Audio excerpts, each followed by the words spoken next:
আসসালামু আলাইকুম। আমি ডাক্তার মোহাম্মদ আজমল হোসেন, লন্ডনের রেজিস্টার্ড ফিজিওথেরাপি চিকিৎসক। আজকে আপনাদের সাথে আলোচনা করব খুবই গুরুত্বপূর্ণ একটি বিষয় নিয়ে, সেটি হলো হাতের কবজি ব্যথা।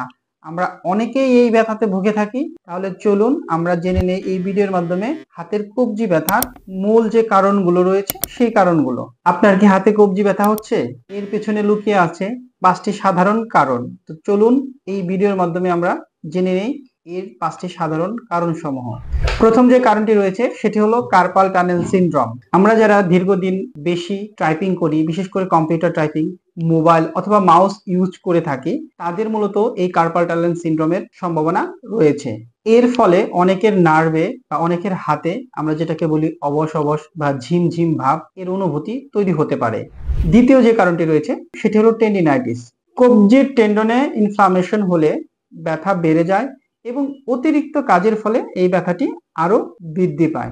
ডিকোয়ারভেন্স ডিজিজ, আমরা মূলত এই ধরনের রোগী পেয়ে থাকি যারা নবজাতকের মা, বিশেষ করে যারা অতিরিক্ত মোবাইল ব্যবহার করে থাকে বা বৃদ্ধ আঙ্গুলের বেশি ব্যবহার করে থাকেন, ঠিক তাদেরই এই সমস্যাটা আমরা বেশি পেয়ে থাকি।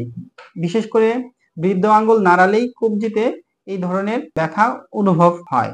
চতুর্থ যে কারণটি রয়েছে সেটি হলো আর্থ্রাইটিস। বয়সজনিত কারণে একসময় যখন আমাদের হাড়ের ভিতরে এক ধরনের আর্থ্রাইটিস বা প্রদাহের তৈরি হয়, তো সেই কারণে আমাদের হাতের কবজিতে এক ধরনের ব্যথা বা প্রদাহ তৈরি হতে পারে।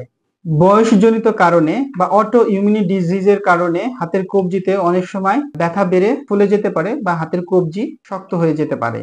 চোট বা মচকানো, হঠাৎ করে পড়ে গেলে বা হাতে কোনো আঘাত পেলে বা ইনজুরি হলে হাতে হঠাৎ করেই তীব্র থেকে তীব্র ব্যথা হতে পারে বা অনেক ক্ষেত্রে ফ্র্যাকচারও হয়ে যেতে পারে। কবজি ব্যথা হলে অবহেলা নয়। কবজির ব্যথা যদি 3 দিনের বেশি হয় বা দীর্ঘায়িত হয়, তাহলে অতি দ্রুত একজন চিকিৎসকের পরামর্শ নিতে পারেন। সেক্ষেত্রে ফিজিওথেরাপি চিকিৎসক হতে পারে আপনার পছন্দের একজন চিকিৎসক। আপনারা ভিডিওটি ভালো লাগলে অবশ্যই শেয়ার করবেন, যাতে অন্যরাও এই ভিডিও দেখে কবজি ব্যথা সম্পর্কে অনেকটাই সচেতন হতে পারেন। ধন্যবাদ।